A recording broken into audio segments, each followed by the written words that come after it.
Hello friends, welcome to my channel general education. Friends, आज civic से related कुछ important question लेकर आए हैं, तो चलिए स्टार्ट करते हैं आज का वीडियो। और फ्रेंड्स, अगर वीडियो पसंद आता है तो प्लीज़ इसे एक लाइक करिएगा, क्योंकि आपका एक लाइक हमें मोटिवेट करता है। तो चलिए स्टार्ट करते हैं। आज का पहला क्वेश्चन है, सुभाष चंद्र बोस ने कब कांग्रेस की अध्यक्षता से त्यागपत्र दे दिया था? तो सुभाष चंद्र बोस ने 1939 यानी 1939 में कांग्रेस की अध्यक्षता से त्यागपत्र दे दिया था। अगला क्वेश्चन है,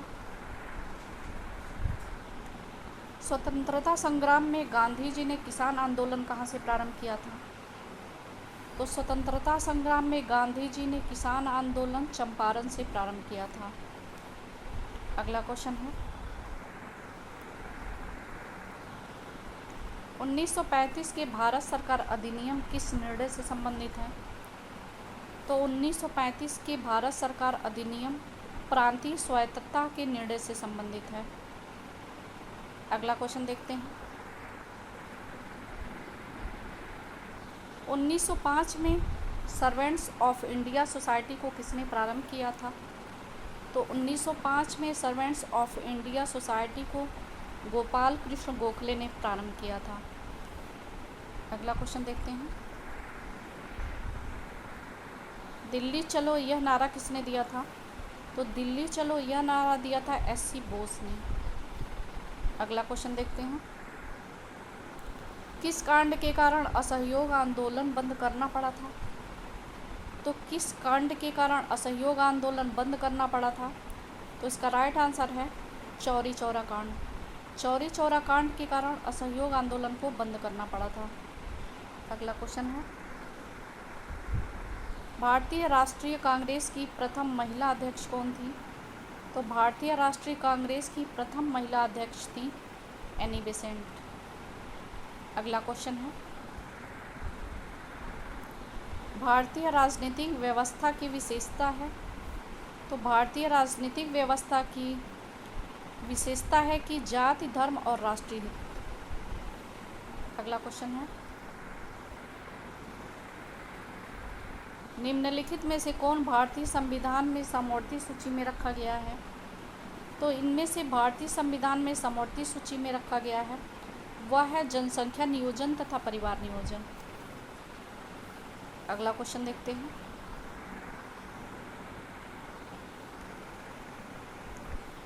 राष्ट्रपति देश में आपात स्थिति की घोषणा निम्नलिखित में से किससे लिखित परामर्श प्राप्त करने के बाद ही कर सकता है?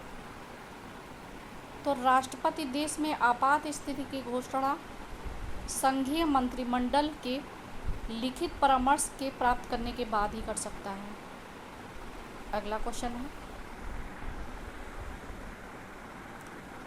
संविधान सभा के सम्मुख किसने संविधान की प्रस्तावना प्रस्तावित की थी? तो संविधान सभा के सम्मुख पंडित जवाहरलाल नेहरू ने संविधान की प्रस्तावना प्रस्तावित की थी। अगला क्वेश्चन देखते हैं, निम्नलिखित में से किस क्षेत्र में स्थानीय निकायों पर राज्य सरकार का कोई भी नियंत्रण नहीं है? तो इनमें से नियम निर्धारण, इस क्षेत्र में स्थानीय निकायों पर राज्य सरकार का कोई भी नियंत्रण नहीं है। अगला क्वेश्चन है, निम्न में से भारत के वह मुख्य न्यायमूर्ति कौन हैं जिन्हें भारत के राष्ट्रपति के रूप में भी काम करने का अवसर प्राप्त हुआ? तो इनमें से न्यायमूर्ति एम हिदायतुल्लाह हैं, वह मुख्य न्यायमूर्ति हैं जिन्हें भारत के राष्ट्रपति के रूप में काम करने का भी अवसर प्राप्त हुआ। अगला क्वेश्चन है, भारत राज्य क्षेत्र में उच्च न्यायालय की प्रथम महिला मुख्य न्यायाधीश कौन थी? तो भारत राज्य क्षेत्र में उच्च न्यायालय की प्रथम महिला मुख्य न्यायाधीश थी लीला सेठ।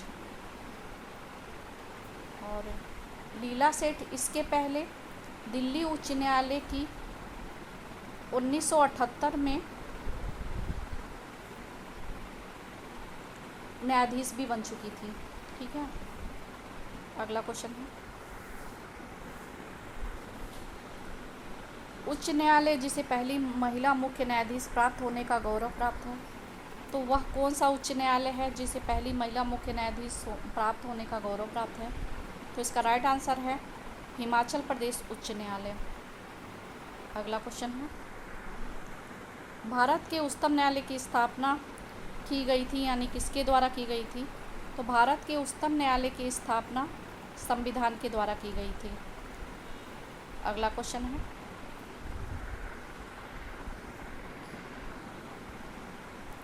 निम्न में से क्या उच्चतम न्यायालय के सलाहकार क्षेत्र के अधिकार के अंतर्गत आता है? तो इनमें से उच्चतम न्यायालय के सलाहकार क्षेत्र के अधिकार के अंतर्गत आता है कि भारत के जो राष्ट्रपति हैं या उच्चतम न्यायालय से विधि या अन्य किसी भी विषय में सलाह मांग सकते हैं। अगला क्वेश्चन है,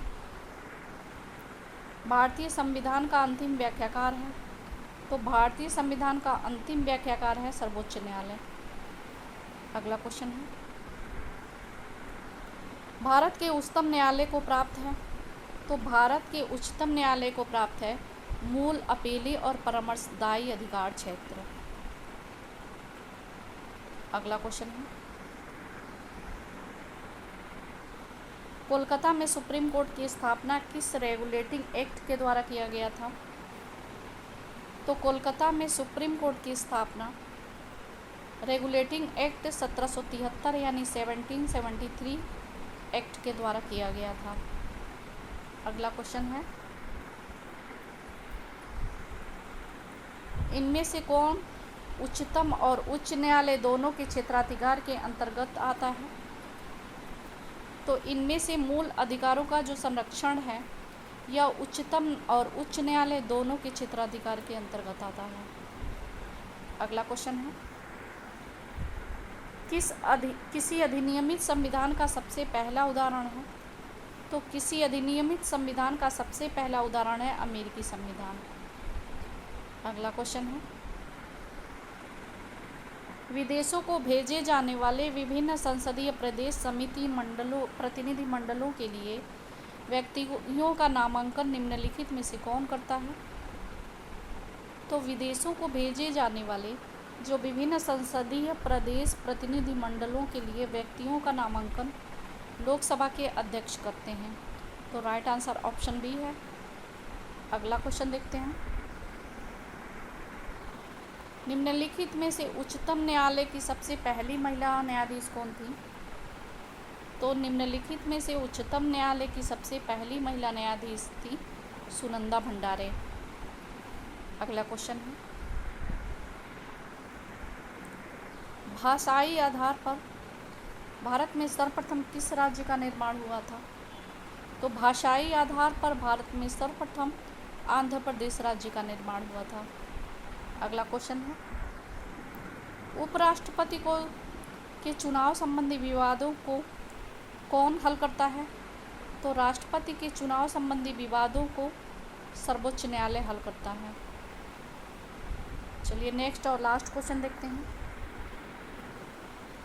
कि भारतीय संविधान के किस अनुच्छेद में धन विधेयक की परिभाषा दी गई है? तो भारतीय संविधान के अनुच्छेद 110 में धन विधेयक की परिभाषा दी गई है। तो राइट आंसर ऑप्शन डी हो जाएगा। तो फ्रेंड्स, अगर वीडियो पसंद आए तो प्लीज़ इसे एक लाइक करिएगा और हमारे चैनल को सब्सक्राइब भी करिएगा।